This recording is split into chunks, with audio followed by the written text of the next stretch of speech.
Éric Antoine hyper déplacé lors de la finale Talent, l'une de ses interventions épinglée.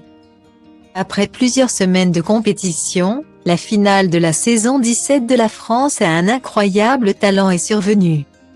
Elle a été diffusée mardi soir sur M6 et mettait en scène les 13 candidats restants, dont faisaient partie les danseurs Oscar et Tiffany, l'acrobate Enzo Pebre ou encore Aurélia, la femme orchestre. Mais c'est le finaliste Alexis Couvlaire qui a particulièrement retenu l'attention au cours de la soirée. Et pour cause, le chanteur a choisi, pour sa dernière prestation, d'interpréter le titre Requiem pour un fou de Johnny Hallyday. Un tube du regretté artiste qu'Alexis avait déjà chanté lors de son mariage, a-t-il précisé. Comme depuis le début de son aventure, il a séduit avec sa voix puissante et d'une grande justesse. Chacun leur tour, les juges l'ont couvert d'éloges. Mais, Éric Antoine, n'avait pas en tête que de parler de son talent. En effet, l'humoriste a également souhaité rappeler le message morbide de la chanson de Johnny.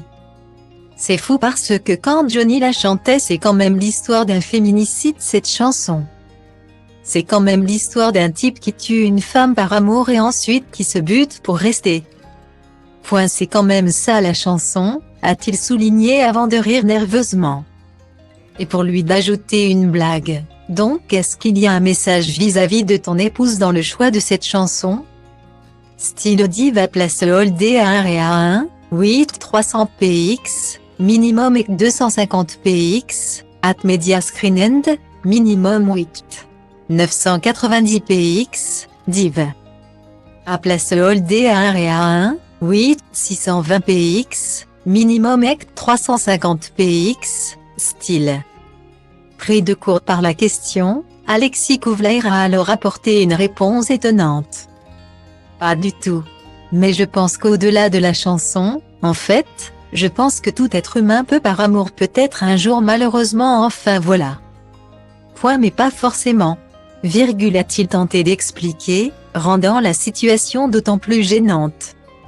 Au contraire très amusé par sa réplique, Éric Antoine a éclaté de rire avant de mettre fin au malaise.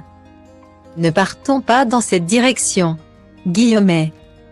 La séquence n'a en revanche pas beaucoup fait rire les internautes, lesquels ont estimé qu'Éric Antoine avait dérapé en mettant le sujet sur la table. Non mais l'intervention d'Éric Antoine reléga à la ligne qu'avec le chanteur Alexis, la gênance. Éric Antoine doit passer la main, c'est sa pire saison dans l'émission. Beaucoup trop de dérapage. Mais c'est quoi cette question hyper déplacée d'Éric Antoine franchement? Et la réponse du mec n'en parlons pas. A-t-on regretté? D'autres en revanche ont félicité l'humoriste pour avoir rappelé le sens de la chanson au candidat. Style Diva place Holdé à 1 et à 2, 8 300 px, minimum et 250 px, at media screen end, minimum 8 990 px, div. À place Holdé à 1 et à 2, 8 620 px, minimum et 350 px, style.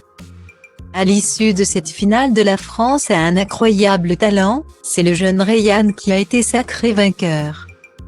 La soirée a été suivie par 80 millions de Français, ce qui représente 15,6% du public et 21,8% des FRD à 50 comme le rapportent nos confrères de Puromedia. Un score qui a permis à M6 de se classer en deuxième position des audiences de la soirée. Derrière France 3 avec son téléfilm Rendez-vous avec le crime.